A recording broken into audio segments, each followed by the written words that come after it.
You give you a count in? Well, we're live. Go. Oh, we're live. Hold on. Shit. Yeah.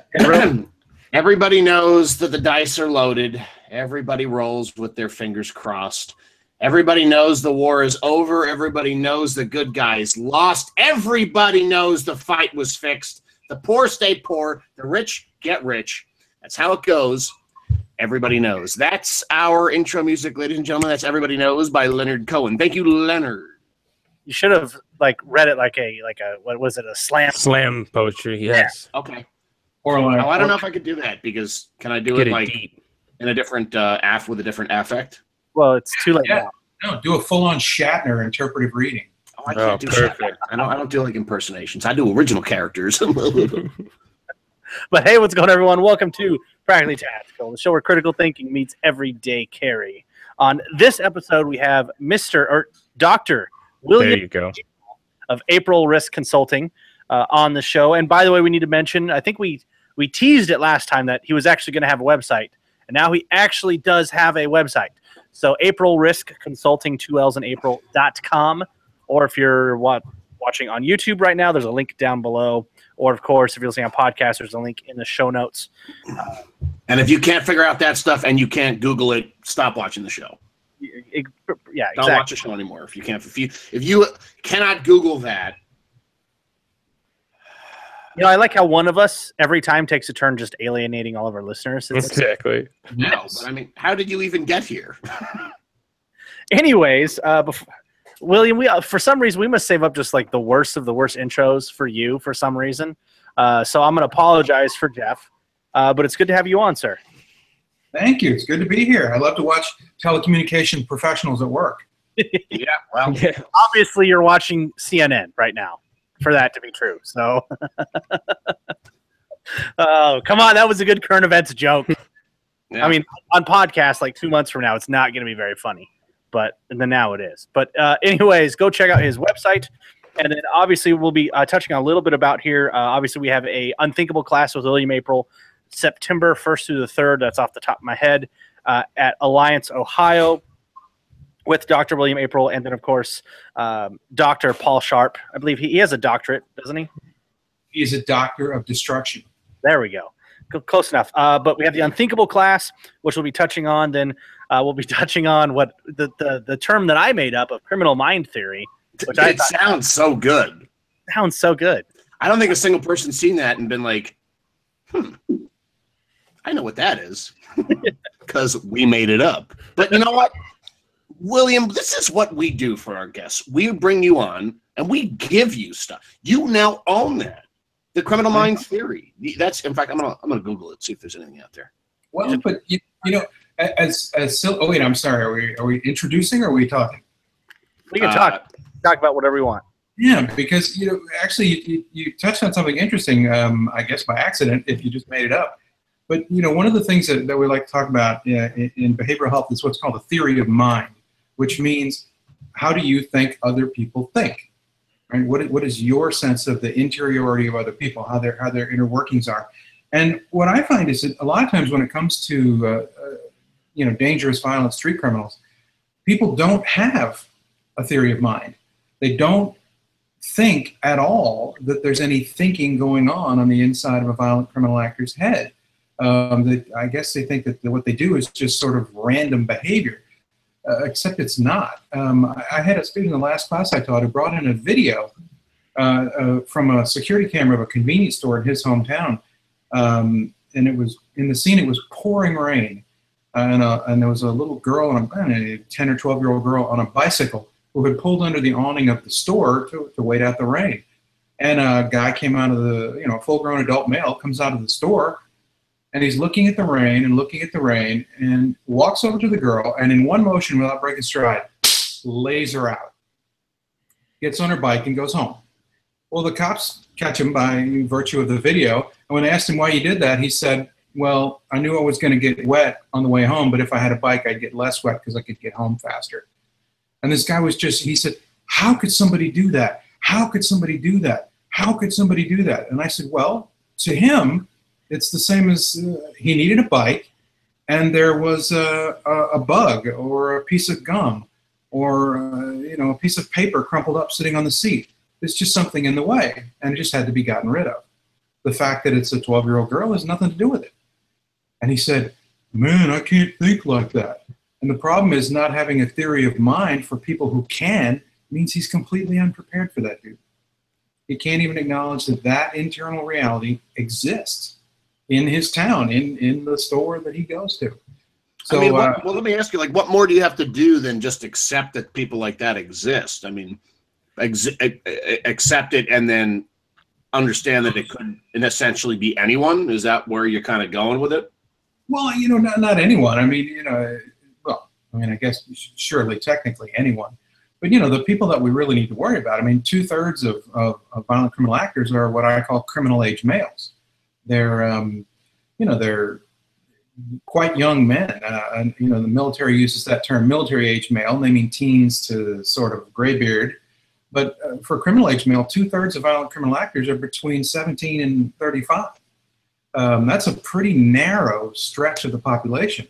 And that's the kind of person that, if you know that fact and if you inhabit that reality, that kind of person in that demographic raises you to a higher level of at least understanding that they could be in that risk pool. What was that age range again? Sorry, I missed that. 17 to 35. 17 to 35. 2/3. I mean, being a violent criminal is a young man's game. But 2/3, 17 to 35. So that means that when you see somebody like that, we have to consider them in the pool. Well, geez, isn't that a lot of people? Yes. But it doesn't cost you anything to say, okay, that's one of those kinds of people. That's a highly enriched demographic. It doesn't cost you anything to go, okay, and click that awareness notch up, one. Now, here's something too is when we're looking at, it's amazing too that we're talking about data on this, which again is, for those that aren't familiar with William Aprill, check him out. Obviously listen to the other shows we've had him on. It's not like we can necessarily plan this out, but there's basically kind of like what you're talking about, like a track record or some kind of basic things that, for example, something when we had Gary on the show, we talked about of like, I think what a majority of crimes happen between like 9 p.m. and like 3 a.m. or something like that. Like there are certain things that if you can just be aware of and avoid, we're talking about that potentially violent or above interaction. There's just dramatically less chances absolutely. I mean, there's actually data that you've been able to compile and look at this and be like, oh, here's a trend, or wow, this is repeatable. Sure, there's tons of data out there from the FBI through the Uniform Crime Report, of course, but especially through the Bureau of Justice Statistics. They put out some stuff that I think is a lot more accessible and useful to us than the straight Uniform Crime Report. Things like there's a huge spike in property crime and even some violent street crime between 3 and 6 p.m. And people say, well, why? School's out. School's out and parents are not home yet. Home from work. So there's a huge spike in property crime, burglaries, things like that from 3 to 6 p.m. Well, if you knew that, you could do something to mitigate that risk. You could make sure that it looks like somebody's home during that time in particular. Yeah.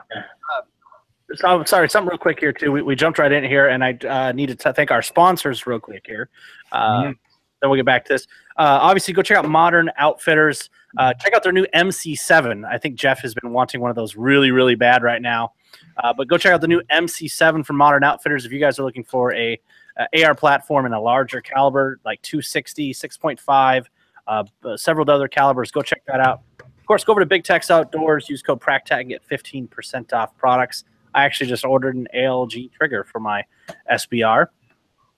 And of course, go over to Squared Away Customs and check out the Coach holster. If you haven't already, go onto YouTube, search Coach holster, or go onto our Facebook page. More information about the collaboration holster. Pretty much Jesse designed. By the way, Jesse's here on the show. I don't think he said anything, but Jesse is here. I'm here. Here. He's alive. He's here.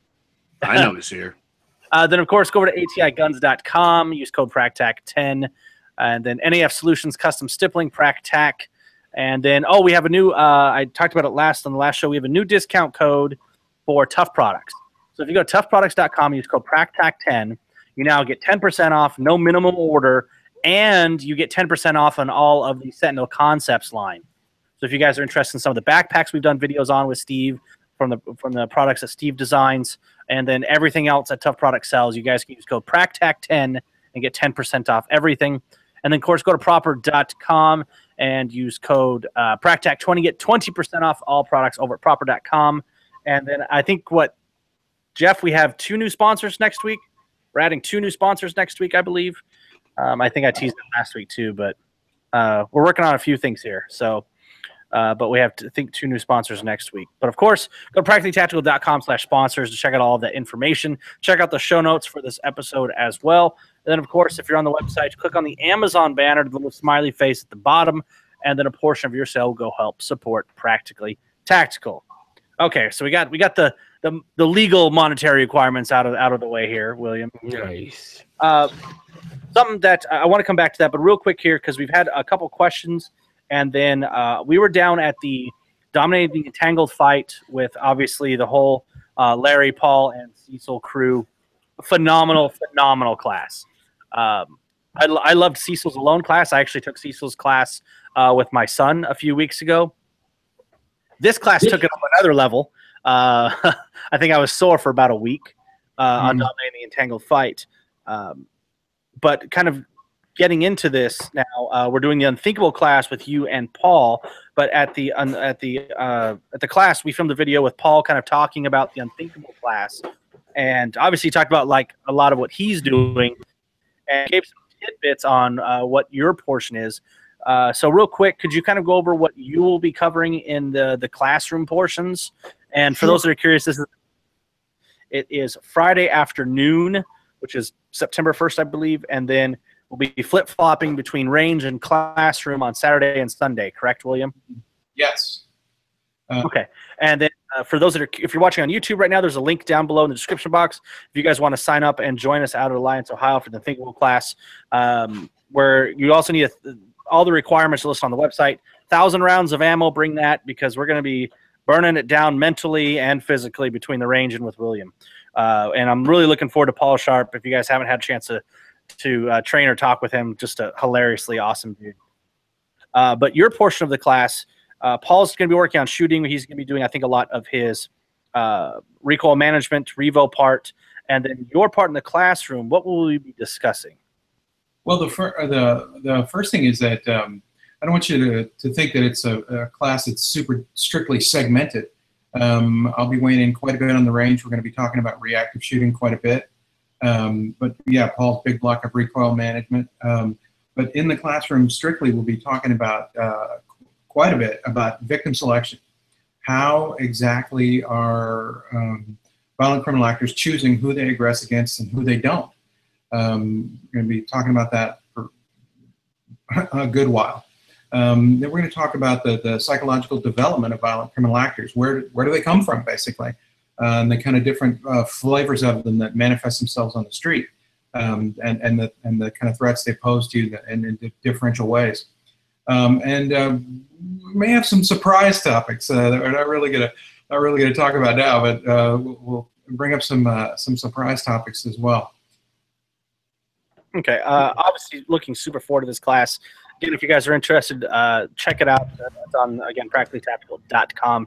You guys can sign up and direct on there. All the information's on the website, link below. It's going to be a phenomenal class. And actually, I should mention, too, and again, it's kind of my fault. Like, we're talking about, like, you know, Paul out on the range and you kind of in the classroom. However, Cecil gave us a very good rundown on your shooting, and you're quite the shooter, too, so I have heard. So I'm actually hearing you actually have a lot of really good things talking about on the range and providing feedback to students, and you're one hell of a gunslinger, so they might say. Well, I started off, I got lucky. The very first class I ever took, like most dudes, I just assumed I knew how to shoot, I guess from birth. But the very first formal class I ever took was what used to be called LFI-1 with Masad Ayub. And it was just, to get top flight firearms instruction, first time out of the gate was really, a stroke of luck.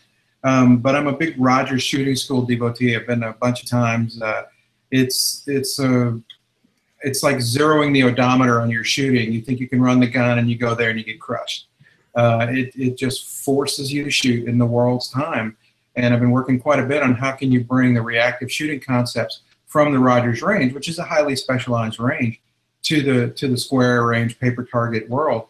And there are some things you can do. And by the time we're done with you, when you come to this class, you're going to be doing some stuff that you're kind of freaked out by. The first time we did this block of instruction, people kept saying, I don't believe it, I don't believe it, I don't believe it. But they were doing it, so I didn't really care if they believed it or not. It's going to be a lot of fun. It's a challenging course and a busy one, but it's a lot of fun. I'm assuming you're talking about the Redneck Ninja Magic right there, right? That's exactly what it is, Redneck Ninja Magic. Yeah. Everybody needs some.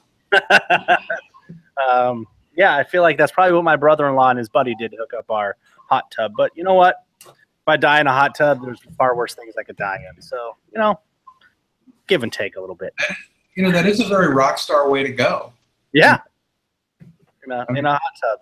If you can't choke on vomit, hot tub is totally a second choice. I don't think that was on the top of my list, but I guess I need to put a list together. But just make sure you keep certain appendages away from the blower jets. What was the movie like Snow Day? Yes, Snow Day, I think. Yeah. One great thing, a really good practice, Nick, you should definitely try is get your Cocker Spaniel and take it into the he's not even listening. Hey, Nick, grab your Cocker Spaniel. This is a good practice, and bring it into the hot tub with you, and then have each one of your 800 family members plug into a regular outlet a toaster. And at the same time, 3, like the ball, here comes the balls dropping. 2, here it comes. 1, and just let I don't care if you've got, extension wires going to telephone poles and wherever electricity comes from the ground and neighbors' houses, everybody gets a toaster in there. That's great. Have you been able to diagnose Jeff at all? William, have you been able to even figure out what's wrong with him, or is he says he doesn't like to remote diagnose? That's what he told me. I don't think there is a diagnosis, but you know what? We'll cover that on another show. I'm somewhere in the DSM. That homosexuality. Not that I'm sorry, Jesse. It was in the DSM, in the DSM 4 or 3 or whatever. No. I think it came out after DSM 2 in 1972. Yeah, it was in the 70s. So. They all, I cannot believe. I think they should put that one back in. But I can't believe we're going to go down this road. But they also threw out a diagnosis that actually, calling homosexuality a mental illness was clearly a mental illness in and of itself. But they also threw out a diagnosis that actually was kind of helpful, which was called ego-dystonic homosexuality. It was people who are homosexual but don't like it. They struggle with it, particularly in abuse victims who feel like the abuse turned them gay. And that's horrifying to them because they view it as an ongoing symptom of abuse rather than just how they're wired.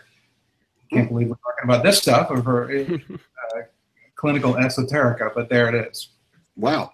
Well, it's not exactly the criminal mind theory, but we're getting there. Do me a favor. What was the criminal mind theory? Nick. Come on, Nick. What I thought criminal mind theory was the theory or the thinking or the hypothesis of how the criminal mind works, because it's something we've talked about before, and it's something that you hit on exactly in your opening statement is they're thinking for whatever reasons, which you'll probably talk about in the unthinkable class of how or why they think that way. Sure. But it's something like Jesse's talked about a ton is how we project our own values and morals onto other people and kind of expect the same thing, and that's not even with criminals, even with other people, that just doesn't work. I can't project that onto my neighbors, even though they're regular people, but it's still different, and I think that's something I guess maybe in regards, if you want to call it mindset or whatever, but of having that baseline thinking of people think and do things differently than I do. Mm-hmm. And that they're the analogy that I use is that projection is thinking that your values are like the headlights of a car, that they illuminate the world, and when in fact they're more like the dome light. The only person they illuminate is you. Your values aren't respected by anyone else. They don't carry beyond yourself. I mean, you can put them into action, of course, but your values only apply to you. And this is the thing that I think, you know, I call them, you know, nice, normal people really struggle with, is what violent criminal actors don't think about. You know, nice, normal people think, well, oh, there's somebody broken down. How can I help that person? They don't think this person can't get away from me if I decide to rob them. You know, so it's what thinking doesn't occur. But if you think about it, the violent criminal actor has been through a mill, so to speak, that produces a very stripped down kind of thinking. They're really only thinking, you know, in ways that further, you know, their criminal repertoire, and everything else is just really, it never rises to the level of contemplation. It just doesn't make the radar screen. And that's really unnerving, to think of things that you think of as normal thoughts, like, you know, altruism or pity or things like that. They just simply do not appear in the violent criminal actor's mind. I will give you kind of my first experience with kind of, because obviously, again, and we talk about this a million times, of how training has changed our lives, especially in mine. But my first kind of real thing of like that light switch going on so I don't know if you know, William, me and my wife, we did foster care here for like 5 or 6 years. Our first case ever, which was mind-opening, was, and again, we didn't, nobody knew any of this at the time. Coming in, we had, I think she was 5 years old. I want to say maybe she came to us at 4, turned 5, somewhere in there. She ended up being diagnosed with reactive attachment disorder, which in and of itself is a thing. Later, we found out that she'd actually been sexually abused, pre-verbal. There's actually, you can actually figure that out if it's pre-verbal or post-verbal. But that's when that was the first, because children have this amazing way of just not holding anything back and telling exactly what they're thinking, and not knowing that they'll be judged or giving an appropriate answer. And then, like, that's when I first really kind of started to get, and it didn't really click on me at the time until obviously kind of developing the training, is how did she see that, or why was she thinking that, or how did she view that? And it's just through the unfortunate aspects of and tragedies that have happened to her life, of the way that her brain has unfortunately been wired, or things transmit, whatever, is just an absolutely different view. And we saw the exact same thing, or saw the exact same thing happen. And it's just like, it was like we watched two different things, and it was the same thing. And unfortunately, it's super sad for her case.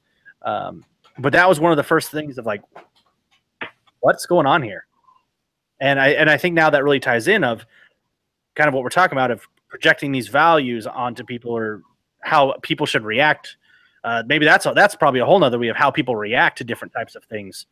But that was but another you know, erroneous and kind of harmful way of thinking about it is that, oh, well, this person, let's say this violent criminal actor, all this bad behavior and all this ways of thinking is just a layer on top, like he's wearing a jacket. If I could just get that layer off of him, underneath there's a nice, normal person just like me. That's not how it works at all. They can't take this way of approaching the world off and put it back on like a jacket. It's their fundamental operating system. You know, I asked the guy in class who brought that awful video in. I said, could you imagine yourself doing the same thing? Could you imagine yourself full power, overhand right, basically, you know, almost killing a 12-year-old girl with one punch because she's sitting on a bicycle that you want? I said, can you imagine yourself doing that? I mean, literally try, close your eyes and imagine. And he said, I just can't. I can't see myself doing that under any circumstances. I said, exactly. That's how you're wired. Well, the violent criminal actor can't see it any other way either. He sees it his way, the way that benefits him. I have a question then for you, with regards to people think it's a jacket that you can take off and there's a good person underneath. So then can violent criminal actors be rehabilitated? That's a tough question, because remember, one of the things that we talk about in the class is we like to talk about a couple of different layers that can produce a violent criminal actor. Now, you know, when the rubber meets the road, or when the tire iron meets the head, it really doesn't matter what flavor of violent criminal act do you have. But we'd like to think there are three important divisions. The first is someone who has antisocial personality disorder. Then there's someone else who's called a psychopath. Then on top of that, at the very top is a psychopath. And in between, somewhere between the two, is a sociopath. And they're three very, very different means of production. But the end result is that they're all three grave threats. Now, at the bottom of the pyramid, someone with antisocial personality disorder, the treatment options are not hopeless. They're not good. It's very difficult to treat somebody, but there's at least some hope of treatment. For sociopaths and psychopaths, there's not much hope of treatment at all, and there's some evidence that treatment makes them worse because they learn how to imitate emotions and feign deep psychological stress, things like that. They get they get better at being criminals by being in treatment. You know, the money right now is being spent on early intervention for kids that are they're considered you'll hear this diagnosis, conduct disorder with callous and unemotional features. Well, that's a nice dressed up way of saying is going to be a psychopath. Or as I always say, conduct disorder with callous and unemotional features is the way clinicians tell each other to watch out for this one. And so the question is, can you intervene very, very early and very, very intensively and turn a kid away from the path leading toward really serious, mental illness with violent expression? And maybe, I'd say maybe, the people are working on it like crazy. God love them. But the jury's not even out yet. The jury hasn't even been assembled yet. But once they're adults, there's virtually no treatment for sociopaths and psychopaths. Well, which brings me, sorry guys, I just got a kind of a line of thinking here for the first time, I think maybe ever on the show. So then with that, let's say somebody's diagnosed with being a sociopath or a psychopath, even worse. I mean, that then goes to the question, which is a very difficult question, but what the hell do you do with these people? Do you kill them? Do you incarcerate them? Do you medicate them? Because, I mean, medication requires, one, that I take it when I'm discharged, and two, so, I mean, is there even a way in your professional opinion that you can kind of filter these people out and or minimize the damage they can do to society? And, even more than that, medication is predicated on the person's desire to get better. In order to want to take the medication, you have to want its effects. You have to want to get better, and they don't.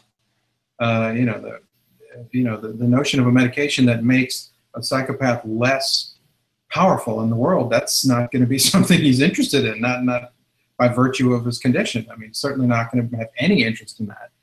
But, I often think about, what did other cultures do with this sort of people? Every culture, by the way, for the first time through college before I got kicked out, I was a cultural anthropology major. And we talked, about common features across cultures, things like, crime and punishment. How do different cultures think about, what do you call the person who won't follow the rules? And they generally have a name for them that probably boils down to something like people who won't follow the rules. We call them criminals, but in tribal societies, there's no room for somebody like that. Resources are scarce. It takes a lot of cooperation to get by in the world. So what they tended to do in tribal cultures, small-scale tribal cultures with people who don't follow the rules, is wait till they were asleep, hit them over the head with a big rock, put them in a canoe and push it offshore, and let the fates take care of it.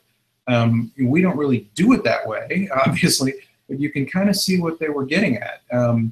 When resources are that scarce and life is that tough, you can't really tolerate people around who don't follow the rules, who hurt other people, who violate the mores of that culture.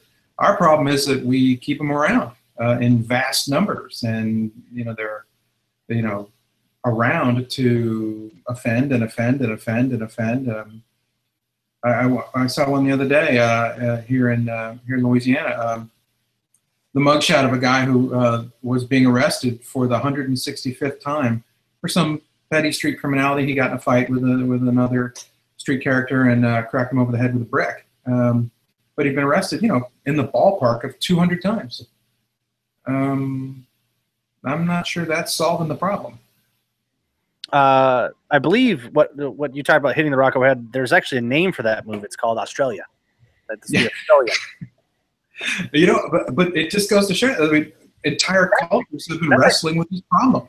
Yeah, I mean that's a joke, obviously, but somewhat more recent and actually factual of just disregarding or discarding, I should say, criminals. Well, but, they don't view it as discarding, but saving the body. I mean, they're amputating the limb to save the body, so to speak. And this is nothing new. I mean, think about, like you said, Australia. I think France had Devil's Island. We have Guantanamo, right? I mean, this is something that we try all the time, but it doesn't really seem to work. Well, not for this show. Then what's the answer? But we can we can save that for another time. Something that I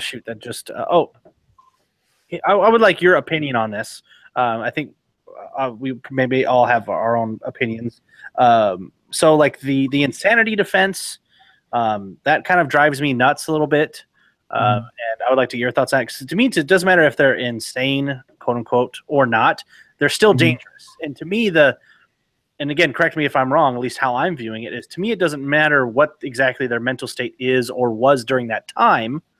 It's more of they're dangerous. And that's the most important part to me. I don't know, to me, it just drives me nuts that we shouldn't have it, because if they're dangerous, they're dangerous. It doesn't matter what their mindset is or was or condition or mental state or whatever. Dangerous is dangerous. Yeah. You know, we got to admit something right off the bat. You know, what people think of as you know, insanity defense, unquote, is not used very often, and it almost never works. There's not some, you know, tide of people getting off of violent crimes sweeping the nation using the insanity defense. It doesn't work. It's the last refuge of a lot of really guilty as hell people, and it's terribly transparent in most cases. It just doesn't work. But now, you know, gun folks, you know, sort of, you know, self-selected people that are interested in self-defense, self-protection, you know, kind of red meat eaters, are particularly offended by it because it seems unjust, right? You did this terrible thing and you're going to evade punishment. But, you know, let's admit, there are people out there who are so mentally ill, so impaired, that it's just not reasonable to judge them by the same standards that you would be judged, or I would be judged, or, well, maybe not Jeff. Yeah, but Jeff's on that level. That, you know, it's just not fair. I mean, and, you know, because, you know, I'm not talking about things that offend everybody, like the Twinkie defense, right? You know, I mean, that was, you know, just a grotesque miscarriage of justice, right? And, you know, the Menendez brothers, you know, we killed our parents because they gave us the wrong color Mercedes when we were 15 and traumatized us. I don't mean those. Those are so transparent. We can all just go, you know, to those. But think about the homeless schizophrenic behind your office, right? Living in a dumpster, eating garbage. Will he hurt you if you scare him or try and chase him away from the dumpster? Maybe. But is it fair to judge him by the same standards you judge another trespasser and violent attacker? No, it's not. It's just not. So I think we have to be smart before we jump up and down about the insanity defense. Right? Or, I'm sorry, unquote. It's most often called diminished capacity nowadays. But I guess my thought behind that was,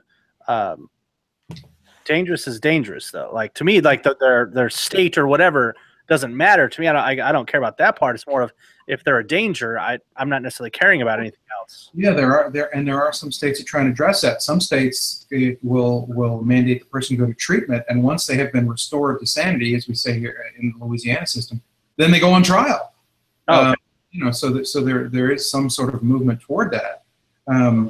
But also, you know, there's civil commitment. There are some states, Oregon, way out in front, of saying, okay, this person has served their sentence, but they're so disturbed that they're still so dangerous, we're going to keep them even after their sentence is up through a civil commitment.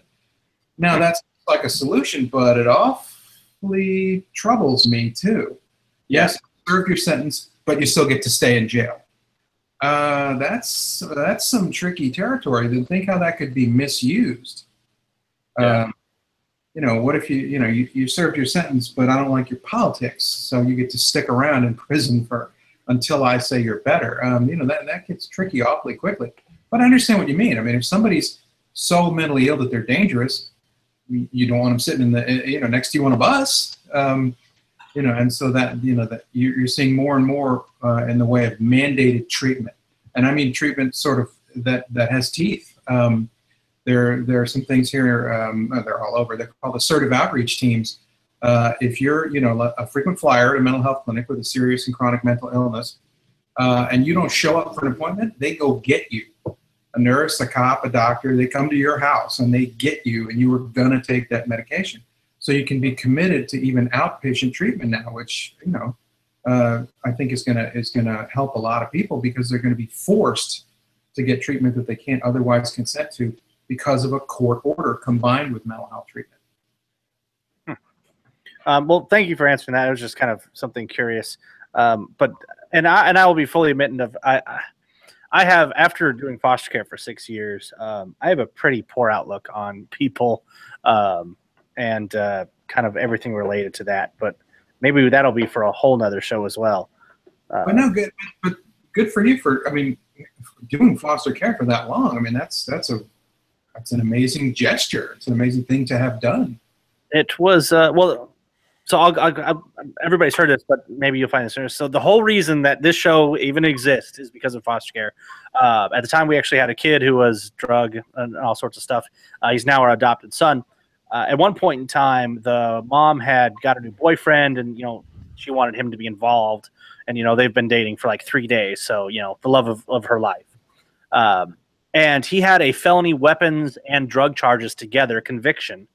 He was out now, and then the county cleared him to come to our house with her to pick up our now son Jackson. And I was like, what in the hell? Why would you, how did you get from point A to point B? So that's when I started looking up stuff, obviously buying a firearm. And of course, that's how I ended up with a Sigma. Great decisions in 40. We're doing really good here.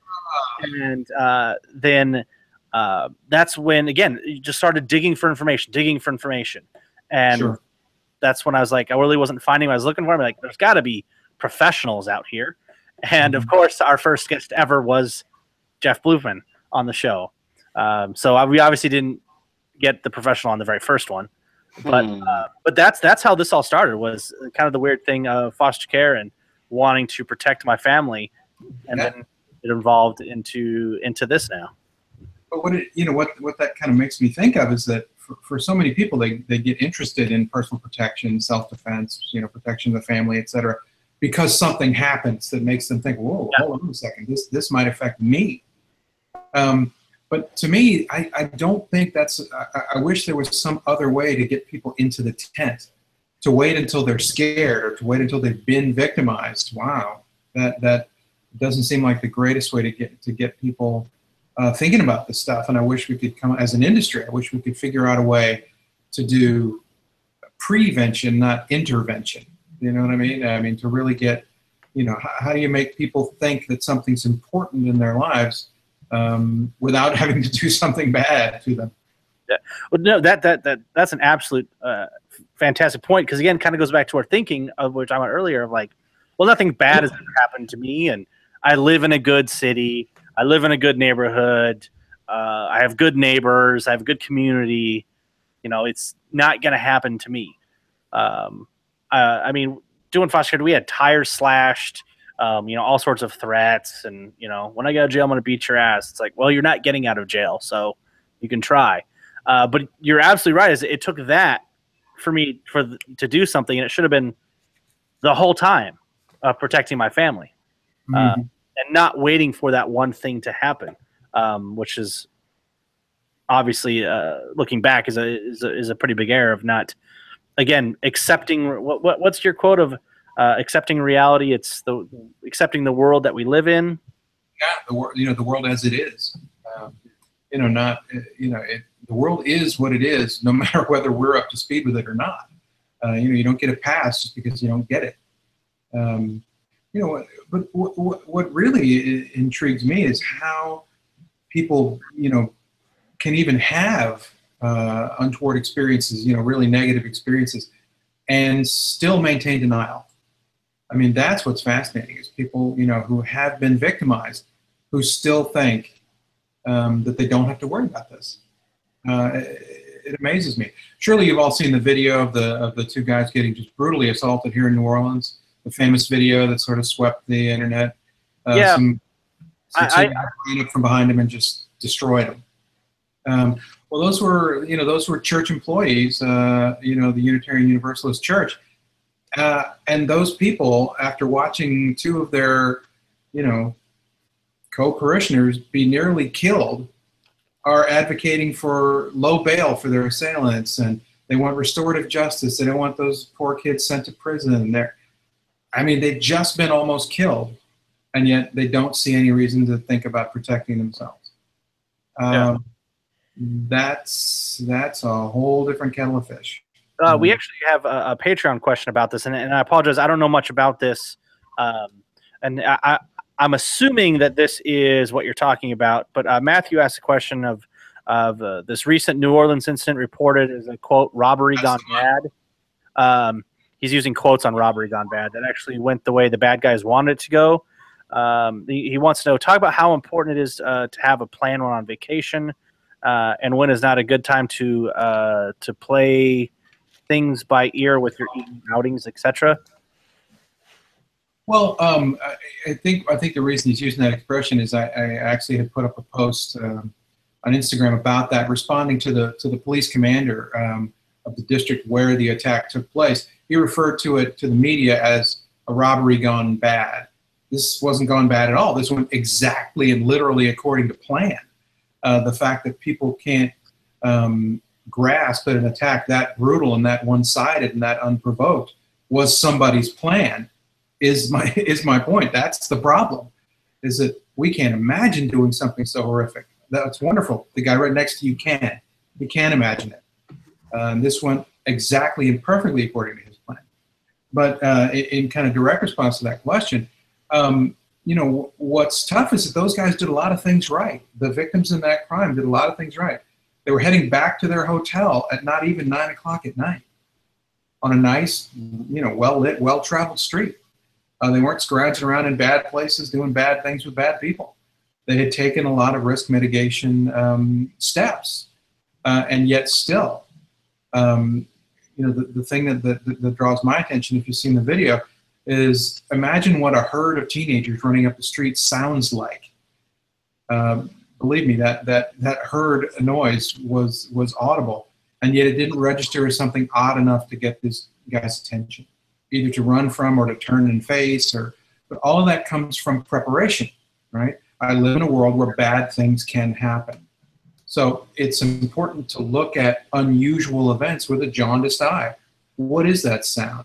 One of those wonderful tips I ever got from an undercover cop was listen for the squeak of tennis shoes. Tennis shoes stopping, starting from a dead stop, there's this kind of squeaking sound. And he said, when you hear that sound, the fight is on. You're being attacked. But that's front loading with that knowledge and applying that knowledge to the world. If I don't understand the stimulus, if it's ambiguous, if there's something strange happening, I'm going to look at it as if it were something bad until it's proven different. But people in denial go through the world thinking nothing bad is going to happen. So if I hear an ambiguous noise, well, it's probably, unicorns or a cart full of bubble gum or, well, there's also the possibility there's two guys coming to beat you to death. Jesse, Jeff, I can just keep talking about this for days here. You guys got anything? Otherwise, I'm gonna keep going here. Keep on keeping on, man. Okay. I think you're doing a great job, Nick, and we want to hear what your questions are about the criminal mind theory. I can talk about this all night. Yeah, the criminal mind theory. Let's talk more about that. Yeah, go ahead. I'm gonna trademark that for you, William. By the way, I'll just trademark that. All right. But here's something I wanted to ask you guys, because you're a good cross section, I think. Do you have anybody in your life that you've gone 15 rounds over about denial? Like I had a close personal friend who refuses to lock her front door. lives in New Orleans, which isn't Mogadishu, but still is, not the safest place in the world. And she refuses to lock her front door to her house. And I tried everything, guilt and logic and everything. And finally she looked right at me and said, I refuse to live in fear. And I said, well, I'll do it for you. But what she meant, I'm not even sure she really knew it, but what she meant was, if I lock the door, I have to accept the fact that there are people who would come in my house without permission. So if I don't lock the door, they don't exist. When kids do that, we call it magical thinking. When adults do it, we shake our heads. So I often wonder, have you had to go that far with people in your lives? Yeah, definitely. So I've got a kind of a story on this, and it kind of leads into a point as well. So, my cousin Zach, your typical guy, he likes firearms, I guess, but he's never really big into it. And, he just obviously would never want to put in the work he calls it like getting to the level that I'm at, of just taking classes, going out shooting. Like, most of us, when we first started out, he just thinks like, I know how to shoot. That's all I'll ever need. So, he had a shotgun, of course, that was his home defense weapon. And, he would keep it unloaded, keep the ammo separate. And he thought always like, if something were to go down, I'll be able to get to this. I'll be able to load the shotgun. It'll be no problem. And, I would always get on to him about this. Like, man, you should at least have access to the weapon and the ammo, and the same thing. Like, you're already not keeping it near you. You've got to get to a different room. And always it was like, no, there'll be plenty of time, man. So, probably 6-7 months goes by. One night he calls me about 2:30 in the morning. He's like, dude, you're not going to believe what happened. So he's sitting on his couch playing, PlayStation early in the morning. All of a sudden he hears what he thought was the wind blowing his like front screen door. So he's like, man, I thought I had shut it or something. So as he goes to get up to the door, now mind you, he lives in like a 1-bedroom, 2-bedroom apartment. So not a big distance from like the living room to the front door. He gets there and he sees a guy standing outside and trying to turn his doorknob. Well, luckily he had at least the deadbolt lock, but the doorknob was unlocked to where it was actually turning. So he sees this guy outside his window, and then he sees the doorknob turning and sees the guy pushing on it. And the guy clearly sees my cousin standing here, like, through the window. And my cousin, big boy, he's 300 something odd pounds, like 6'2", he's a big boy, football player. He said he almost fell over. He's like, dude, the shock just hit me. He's like, I fell over. He's like, I couldn't even scream or speak or anything. He's like, for about, a couple seconds. He's like, but it felt like eternity to me. He's like, finally, I start yelling to my girlfriend in the other room to grab the gun, grab the gun, grab the gun. He's like, by this point, I'm kind of like falling over. I've tripped 3 times getting to my bedroom, which again, maybe 15 feet from the front door. And he said, he gets to the gun. It takes him forever to get it loaded because, again, he hasn't done it a lot. Now he's doing it under stress. He's trying to get a shell. He said he got 1 shell into the gun, and then he kind of went back and he posted, like, on the corner looking at the front door. And by this point, he had heard the guy hit the stairs. He kind of went out and looked, and he sees a truck take off down the street that he doesn't recognize. And, now he's like, holy shit, man. Okay, so now I see what you've been talking about this entire time. Like, I need to buy something to keep the gun more near me.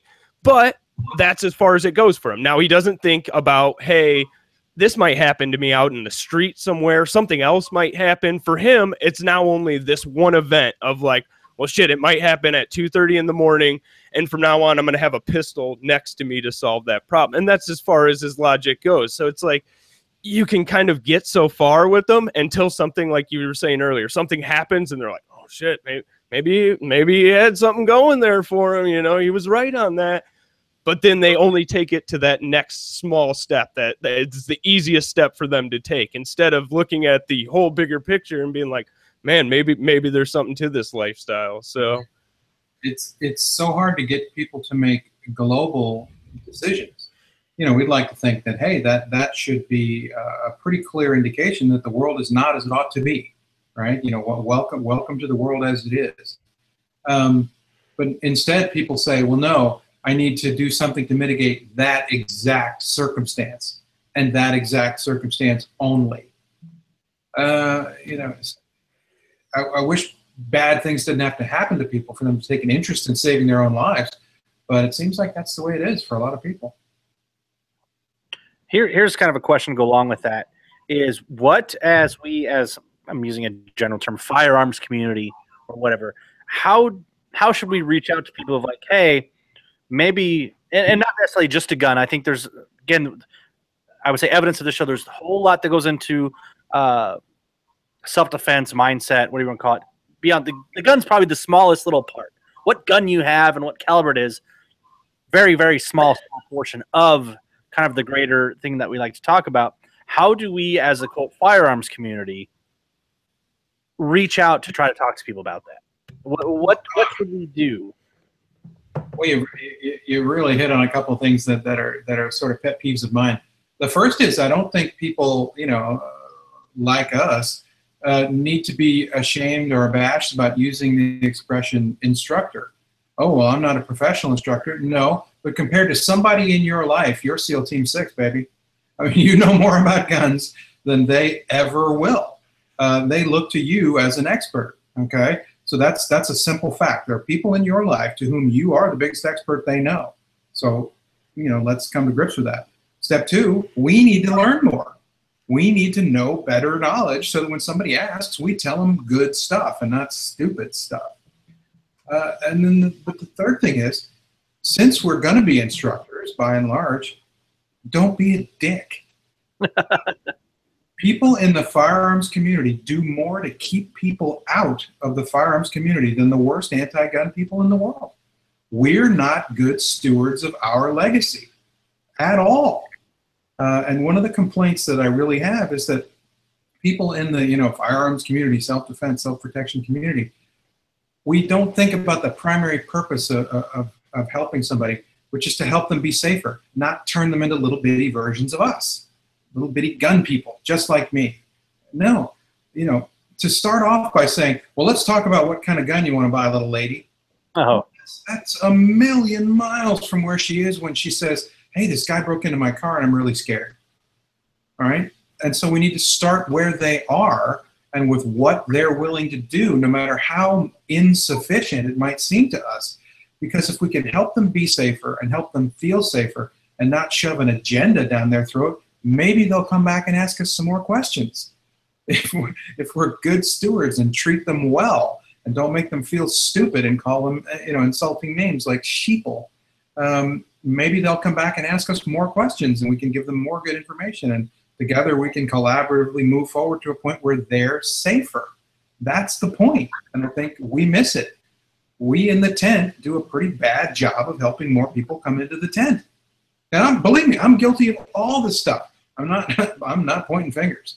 But we can all do it better.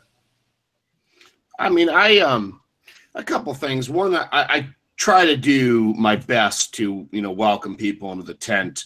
One of which, I'll tell you, one of the most common things, and think about this, of when people tell you they don't like guns, what do they say? They say, they scare me. So the dickhead will go, oh, that's because you don't know anything and it's ignorant. And you know, they do the whole like proud gun guy thing. I just say, you know, that's completely reasonable. Completely reasonable to be scared about guns. You know, they're lethal force instruments or whatever the line is. But saying that it's completely reasonable for the people that don't have any basis of knowledge about something, I think that's what we should be doing. And two, I don't really proselytize anymore. I just don't. Because I don't want to be the guy, you know, it's like the guy that tries to push the Bibles onto other people or whatever, you know what I mean? Like the guy who wants you to love Trump. It's like, I don't want to be around that guy. He's really annoying, you know? So I feel the same way about guns. Everybody knows where I stand with that stuff.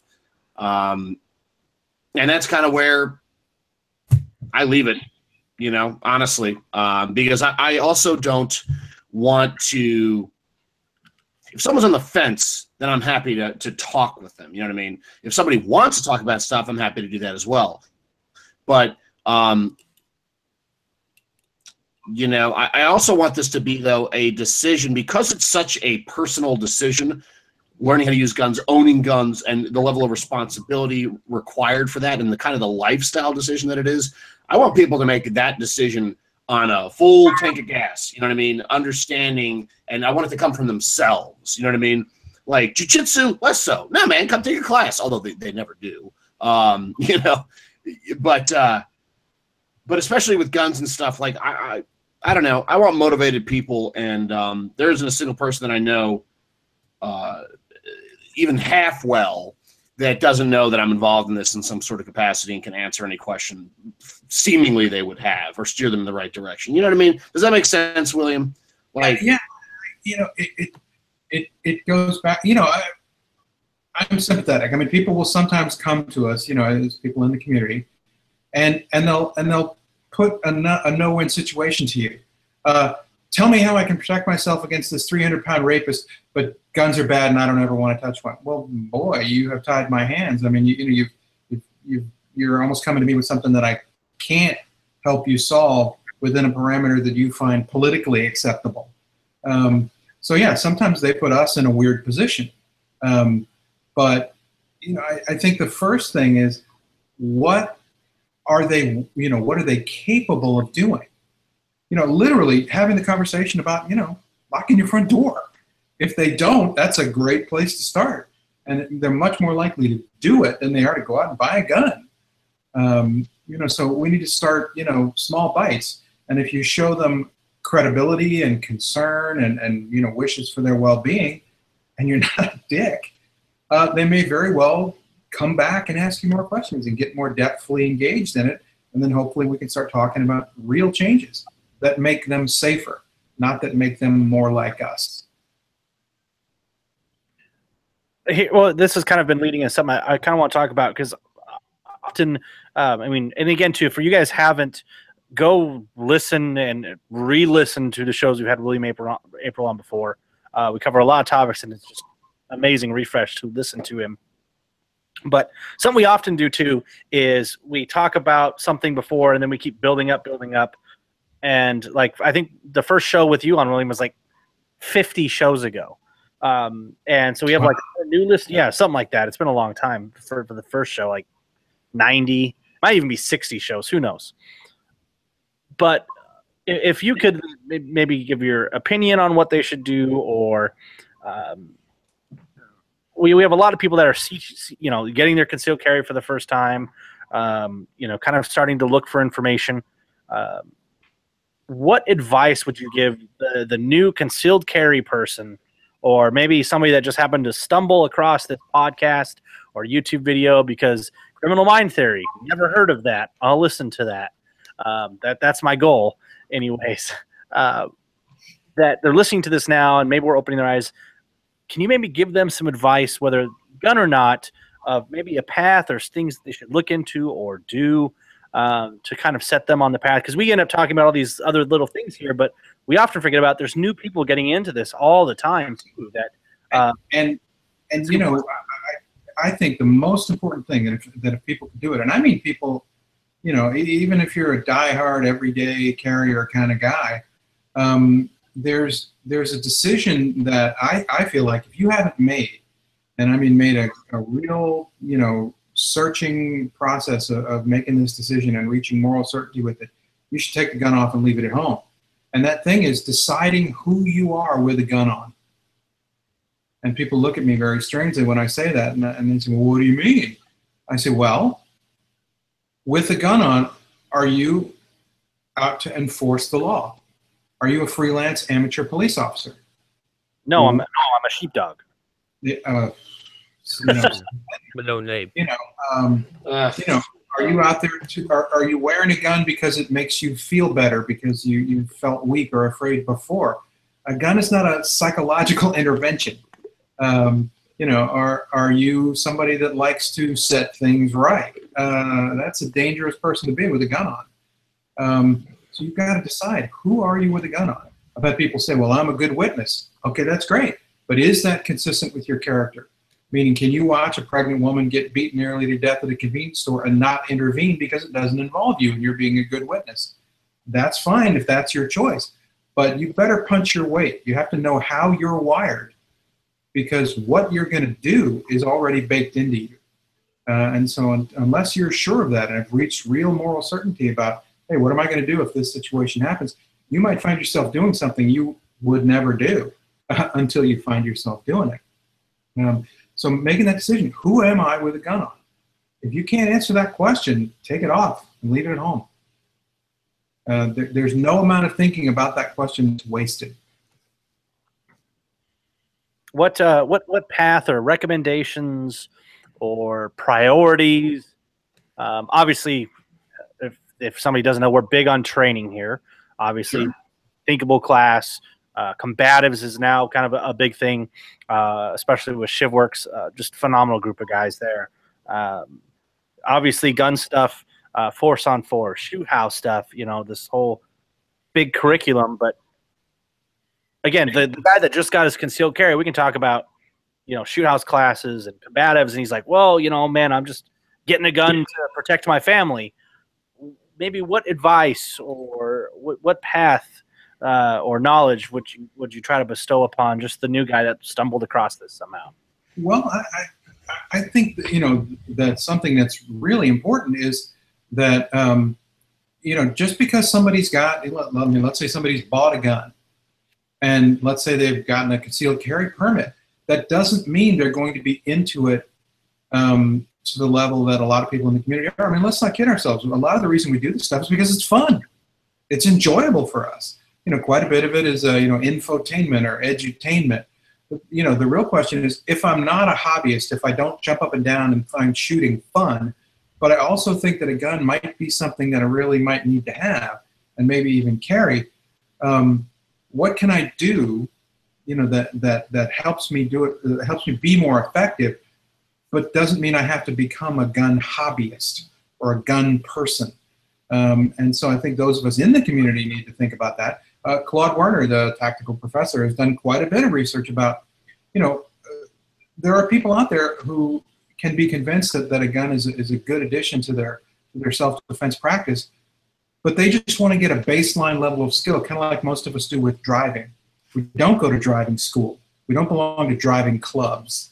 You know, we don't, you know, have the gloves with the cut-out knuckles and all that stuff. We just reach a baseline level of skill, and that's kind of where we're going to be. Well, we have to recognize that there are going to be people who want to do that with guns. I want to be able to not shoot myself and not shoot my wife and not shoot the neighbor, but I'm not going to go to Rogers. You know, I'm not going to, you know, shoot an IDPA match. Okay, we have to respect that as a valid path and think, how can I add to that guy's game, so to speak? How can I help him be better without requiring that he get his ticket punched fully? You know, he doesn't have to buy a battle belt, you know, in order to want to carry a gun and be a little safer. So, you know, I think some of them, you know, some of the people on the fence feel like they're being sold an entire bill of goods when they only want one thing. And so I think as people in the community, we shouldn't act like car salesmen, always upselling. You know, that sometimes people want to be in a little bit and not anymore. No, such an interesting point, because I feel like a lot of people that are like just your semi-regular hobbyists, like you said, I mean, it's the majority of gun owners that buy a gun, it sits in their nightstand. And I think when they look at people like us that, you know, we've kind of delved into this just head on, because you realize that there's just so much to learn out there. And it's like, obviously, if you take something that seriously and you want to become, you know, perfect your craft, and you realize in this that you're just constantly going to be chasing perfection, but they see that lifestyle and it's intimidating to them. You know, it's like, well, fuck, man, I don't want to have to carry a fucking flashlight, a spare mag, and a gun everywhere. It's like, I just carry a gun when I go into dangerous neighborhoods. You know, I have tons of friends that tell me that shit, you know? Well, you know, it's not so much intimidating as it is inexplicable, right? Like, I have a friend who is a fly fisherman, and he will try and talk. It means nothing. If he moved to Montana and fly fish, it's just inexplicable to me. Well, think about a lot of people we know. If they won the lottery, they go to a different class every weekend, 52 weeks a year. And that's just inexplicable to a lot of people that are on the fringes of the community, let's say. And so we can't expect them to jump up and down and like what we like. You know, for a lot of them, it's the equivalent of getting a better spare tire, you know, or making sure the brakes on their car work. It's an added dimension of safety, but they're not going to become enthusiasts. And we should stop holding that against them, right? And I think, you know, I would rather have people just be enthusiasts than be the guy that like wants to get in this for the kind of cool factor. You know, again, like Jeff was saying earlier, man, carrying a gun everywhere is such a responsibility. And, you know, that's why we talk about being a responsibly armed citizen. There's a huge difference than just being an armed citizen. You know, obviously we can look at criminals that are just armed. It doesn't mean they're responsible with it. So going out every day and like, you know, you were just saying of what kind of person are you with the gun? And I think that's the biggest thing that like training and everything has taught me is that, you know, the gun's just one tool. It's not, I'm the problem solver. My brain is the problem solver. And I think that's what a lot of people, they kind of get this misconception of like, well, if I carry a gun, I'll be good with everything else. You know, a gun and a little situational awareness and it'll get me out of every single circumstance. And, you know, I think when you get to training, you realize like, holy shit, there's so much more to this. And that's why, you know, it's easy for guys like us to just continue on that path because you realize like there's so many areas you need improvement on. And, you know, but, you know, like you're saying, I think there's going to be a huge majority of people out there that want that just baseline, you know, and they want to be as good with a gun as you are driving a car, a baseline level of skill. And frankly, you know, after that, that's about all I'm going to put into it. So where do we call that good, though? You know, because I have a huge issue with somebody just being able to get their CCW and call that baseline, you know, because it's like that gives you nothing to be a responsibly armed citizen. I agree. It's kind of on you. So it's like, where should we put this baseline of saying that's too little and, you know, maybe you're getting above the limit there? But we've also got to be honest about the fact that the most common defensive gun use is showing someone a gun. There's no shooting involved. There's nothing like that. You know, I mean, now people take that to some ridiculous extremes, but, you know, and saying, well, that you never need a gun. Well, that's not true at all. There are plenty of times, you know, that you need a gun, but you don't need to shoot anyone. There are a couple of million defensive gun uses of that sort every year in America. And so that's a pretty low bar. I mean, having a gun, you know, we would think of that as a pretty low bar. But for a lot of people, that's extraordinary. You carry a real gun, and it's loaded. That's not a low bar to them. That's an astonishingly high bar. Oh yeah. The whole thing about like you carry. I mean, you said it right there. Like you everywhere, carry a gun all day.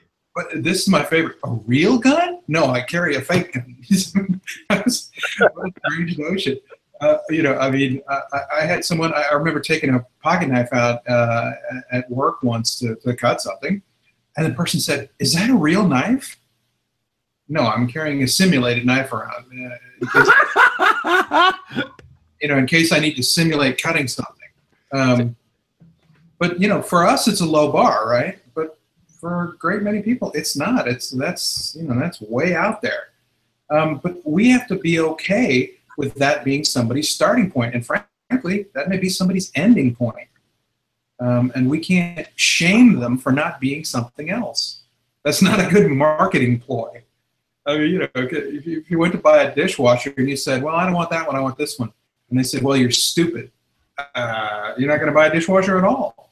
And yet we tend to do that to people who are not all in, you know, that don't want to jump in and become our compatriots.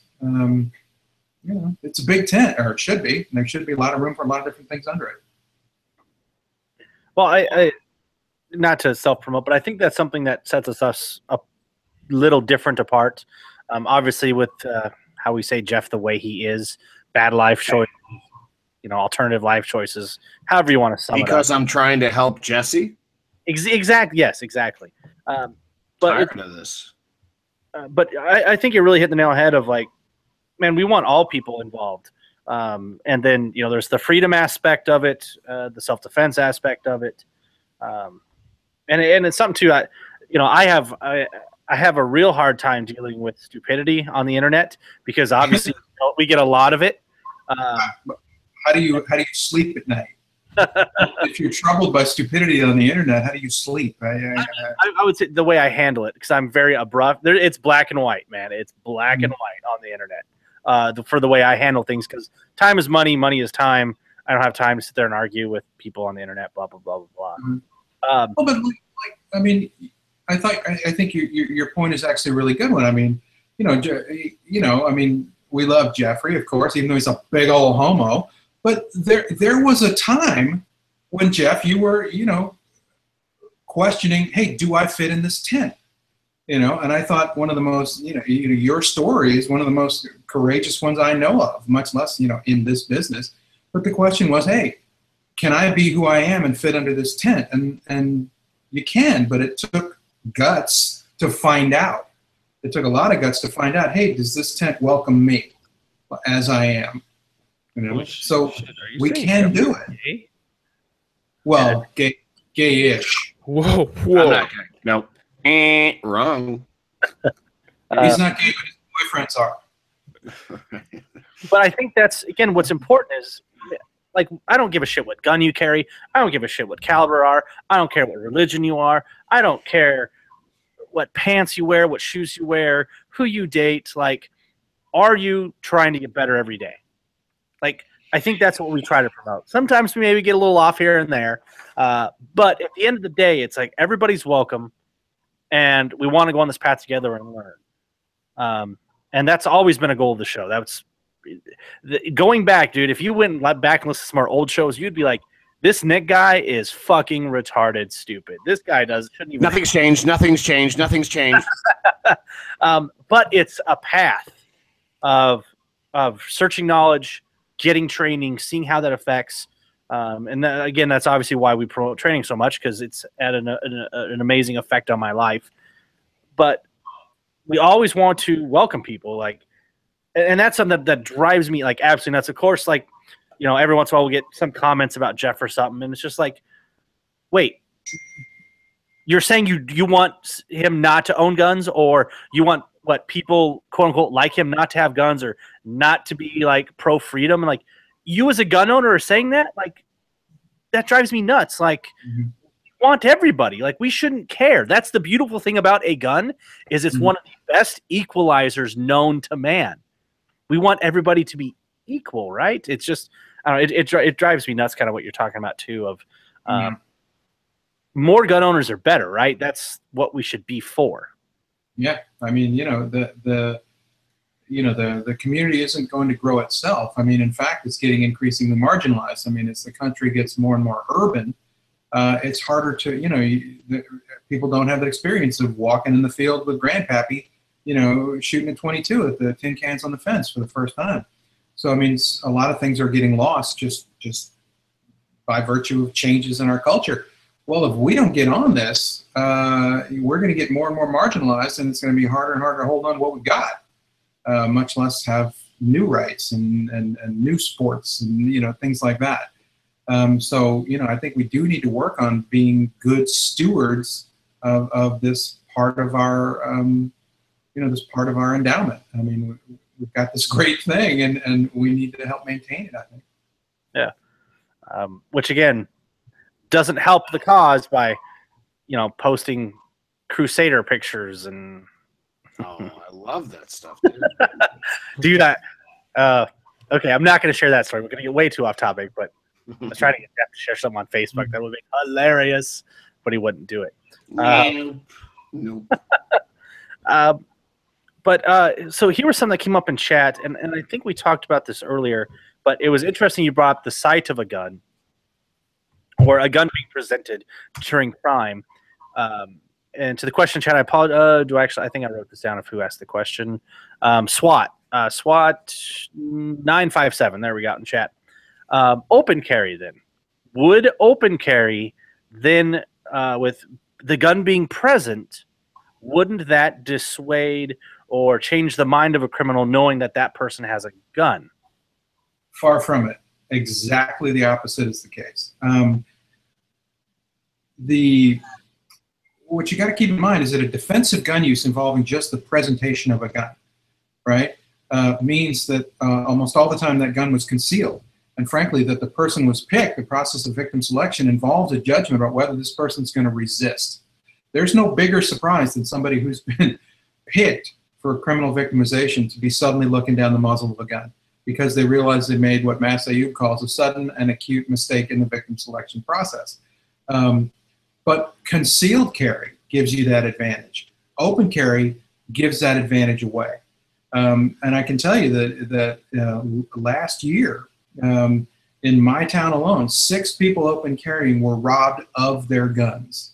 2 uniformed security personnel and 4 open carry bozos. Because they're not bad guys are not scared of guns. Far from it. If they look at the gun and see a person that they don't find resolute, that they don't believe is serious, they'll take the gun. The only things in the world worth more illegally on a black market than legally are guns and drugs. And I often ask people, would you put a holster on and put a Rolex in it and walk down the street? No, because you'd be telling everyone you know that you've got something very valuable on your person, and frankly, maybe you're kind of dumb. Now we're talking about open carry when you have a choice. If you don't have a choice, if only open carry is legal in your jurisdiction, that's a whole different question. And there are ways to do it more responsibly than others. But if you have a choice and you pick open carry, you're making a grave mistake, in my opinion. I don't hear this advantage, and I can tell you from interviewing a couple of thousand violent criminals, they're not scared of your gun. Far from it. If they think you're serious, yeah, they'll take that equation as you as a serious person plus a gun. That's something they have to take into consideration. But if they think you're not serious, they'll take the gun. This past week here in town, there was a case where a guy managed to retrieve a gun before a robbery, pointed it at the armed robber of a group of people and said, "Drop that gun." The guy averted the muzzle, judged whether the guy with the gun was a threat, brought the gun back up and shot him. So the notion that they're scared of your gun is absurd. Here was something I was kind of thinking of before, and kind of going back to the mindset thing. And I don't know if you have any records of this or well, obviously you just presented one, but people that have concealed carried or that presented a gun and then didn't do anything and then, i.e. lost. I think one time we kind of talked about this with Steve on one thing. There was actually, I think it was like a mall shooter. I don't know if it was necessarily a mass shooting. It may have been a very targeted thing of, a worker or whatever. But if somebody that had like presented his J-frame behind the guy, lethal force was already prevented, and instead of shooting the guy when he had all the advantages, he said, "Drop the gun," and I believe the guy turned around and shot him. Yeah, he's actually paralyzed from the chest down is the last thing I heard. Okay. Didn't the same thing happen in Texas too with on the base shooting, right? The female MP rolled up and gave him verbals to get down. He just turned around and shot her. Yeah. But you hate to, because that leads very quickly to people saying, "Don't draw the gun unless you're going to shoot." Well, that's not right either, because you don't want to program into people, if I draw the gun, I shoot, because that may not be what's appropriate. What I'd like to think about, though, is for most of us, by the time we're drawing a gun, it's because there's a lethal threat in the environment. And by the time you're putting a muzzle on someone, it better be because he's a lethal threat. And then my feeling is if you've drawn and muzzled somebody because they're that threatening, you should be shooting, not issuing verbal commands. Yeah, I don't know if there's any records or data or anything on people putting a gun into a fight and not actually using the gun. So they kind of did what you're talking about before. They carried the gun for, this kind of emotional thing, but then when it actually came time to use it, they just wouldn't. And that's that's, like I said, that's not knowing who you are. That's not having decided, hey, who am I with this gun on? Now, this comes up very often with police because they'll draw a gun and then have to go hands-on with somebody. And that happens all the time. Somebody, that's not appropriate to shoot. That's a problem that adheres very much to serving police personnel, and that's a real problem. Actually, Larry Lindemann does a wonderful block of training called the Don't Shoot Yet. And it's managing when things go hands-on, but you've got a gun out. So that's somebody serious trying to address that problem. But for most of us, walking around armed citizens, it's dangerous to introduce a firearm that you don't intend to fire, that you don't think there's reason to fire. If you don't think there's a reason to fire, or at least muzzle somebody, what are you doing with the gun out? It's something we've really got to think about quite a bit, and really get at it in training. I remember I was in a class with Mass Ayub, and he did the most amazing drill. The scenario it was a square range drill, but it was very well thought out. The scenario was you hear crashing in your backyard in the middle of the night, and you walk out into your backyard with a pistol, and there's somebody who's broken into your house, and you're going to hold them at gunpoint. And he had us simulate this by holding a target at gunpoint, and he kept us in that position for half an hour. Because for a lot of people, that's the response time. I mean, if you live in a rural part of a rural county, it may be a good while before the sheriff's car gets there from the other end of the county. Well, he had us holding this target at gunpoint and verbalizing appropriately and everything for half an hour. And that was something I had never thought about having to do. And it was a pretty awful experience, actually. But, thinking about that kind of stuff and putting that kind of stuff in training, what about reholstering? Can you safely reholster when you've been scared enough to draw a gun without shooting yourself, by the way? These are kind of things that the training community can take on because they are realistic slices of the defensive gun use world. I do want to kind of do at least a small little plug for us. So if you guys are interested, we have seats available for the low light force on force class, listener class at Alliance, Ohio. One block of instruction will be specifically on this scenario of, for whatever Joe sets up, it's going to be managing, kind of like, to steal Larry's verbiage, of managing the don't shoot yet or whatever. So you have a gun out, you have it on somebody, maybe they deserved it, didn't, whatever. I'm not sure again what Joe's setting up, but how to manage that in regards to a home defense. Yeah. So we're going to be role playing. Myself and Jesse will be the proverbial bees, absorbers. Catchers. Yes. Another joke there. All I can say is get ready to get shot a lot. Yeah. In the dick. Probably. But I thought that's something incredibly important. I'm looking forward to it. I'm looking forward to being on the other end of the class because I think there's a lot of learning. I'm looking forward to learning a lot as being the quote unquote bad guy from the scenarios. But I thought that's going to be something very important that Joe stresses for those that have actually taken concealed carry class. He goes above and beyond, but he talks about this of managing that time. You have a gun out. For whatever reason, they didn't deserve bullets or you didn't shoot them, whatever. What do you do? And then, of course, this is a low light scenario too, because you, for whatever reason, can't think about turning the lights on in your house. So what do you do? So that's going to be something in the low light force on force listener class, that if you have a gun in your home, or for any reason, take the class. So, but congratulations, because I mean that's a particularly good scenario. Because it's real world. It isn't, black helicopters and ninjas rappelling out of them. I mean, that's something that might happen tonight, to one of your listeners. I mean, so good on you for putting that on. Yeah. Well, and obviously it's a low light force on force class. So there's going to be a lot of cool stuff too. I'm just a little disappointed that you won't be able to see all my multicam in the dark, but we'll work through those small issues. But Joe's a phenomenal instructor, so I'm looking forward to the class. But that's something he wanted me to mention on the class, that is a large amount of time will be spent specifically on that. So obviously you can imagine if it's a force on force class, it's going to be happening. So there you go.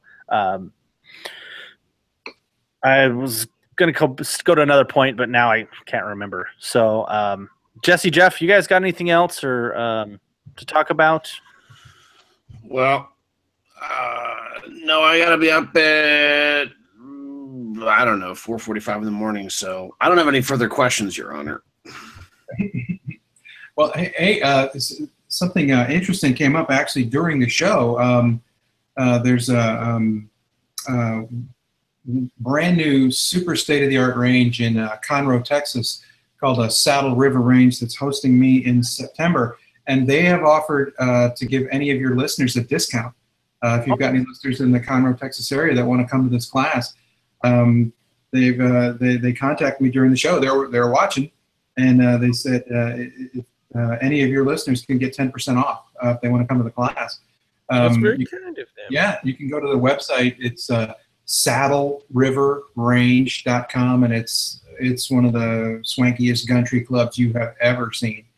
But if you go to saddleriverrange.com, there's a coupon code. I guess he said it's practically Aprill, so practically APRILL. Any of your listeners can get 10% off if they want to come to that class. More than happy to have them. We'll see if your reach extends all the way down to Conroe, Texas. Texas is our number 2 listener state. So, you know what? Yeah, Michigan's number 1.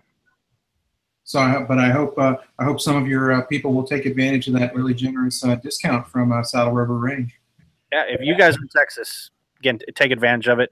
Obviously, if you guys are near Ohio, get in our class. But what you got? Let's see here.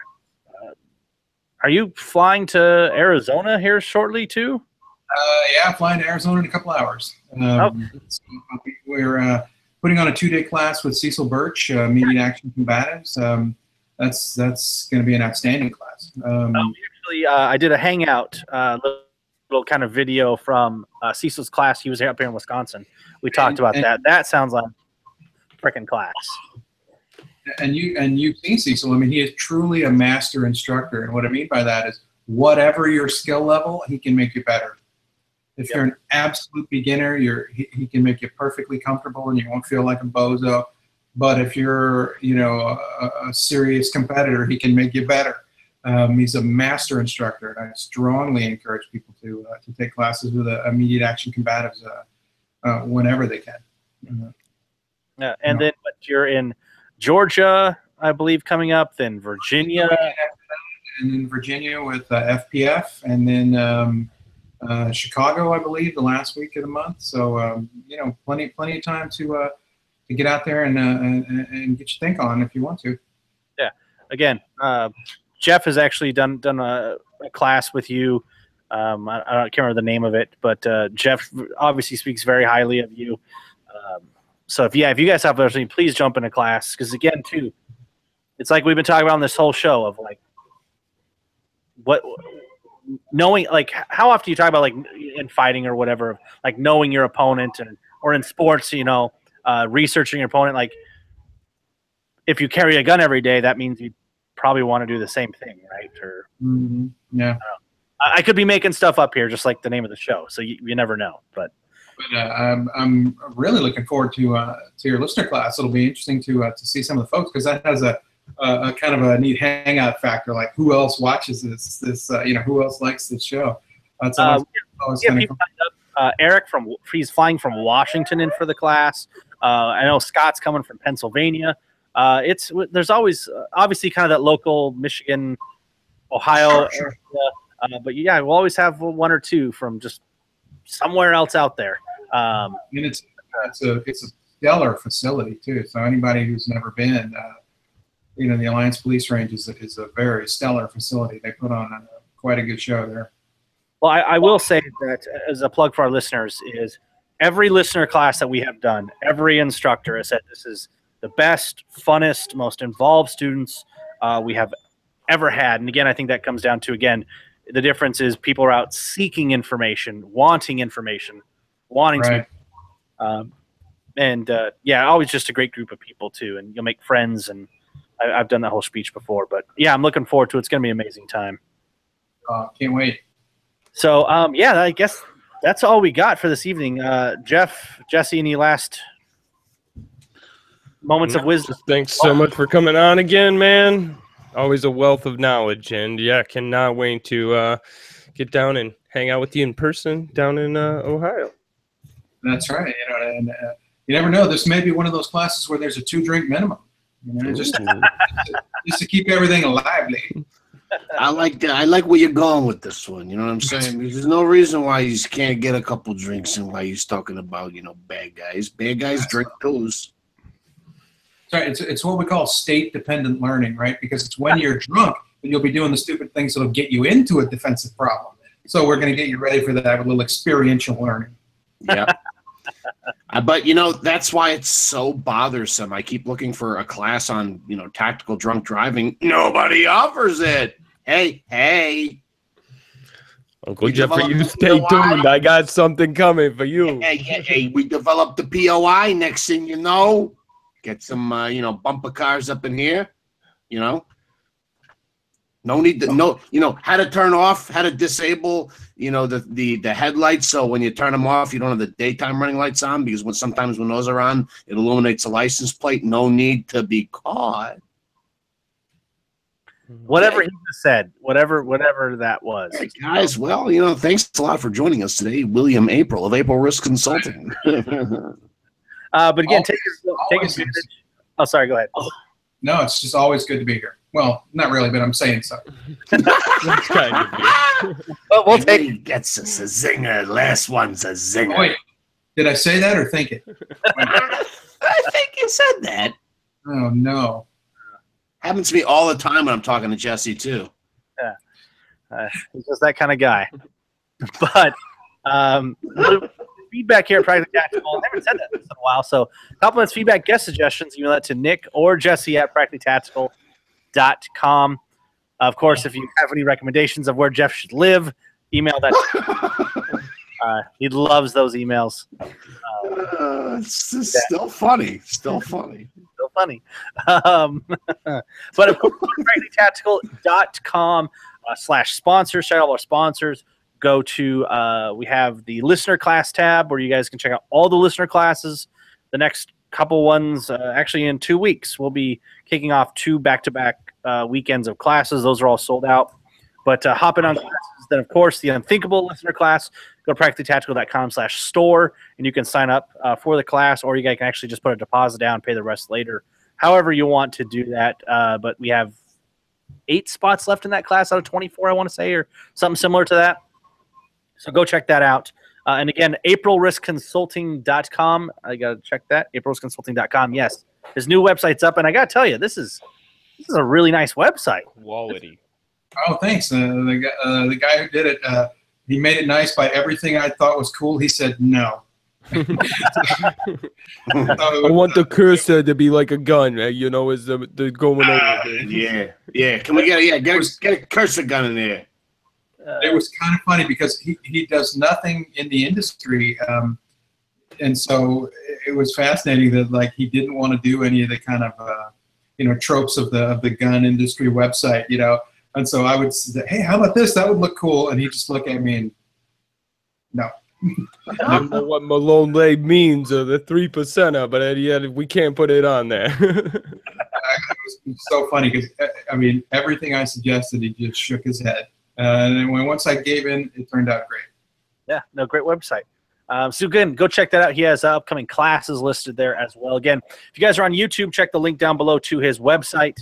And then, of course, if you guys are interested in the Unthinkable class, check that out below and come take a class with us. It'll be a great time. And I believe that's all we have. Again, go to the website, check out all the stuff, articles, videos, all sorts of good stuff up on the website. We've actually been posting some stuff up there recently, so go check it out. But as always, guys and gals, we thank you for tuning in and listening to us, as we greatly appreciate it. Yes, we do. And we'll see you next week for an episode of Practically Tactical.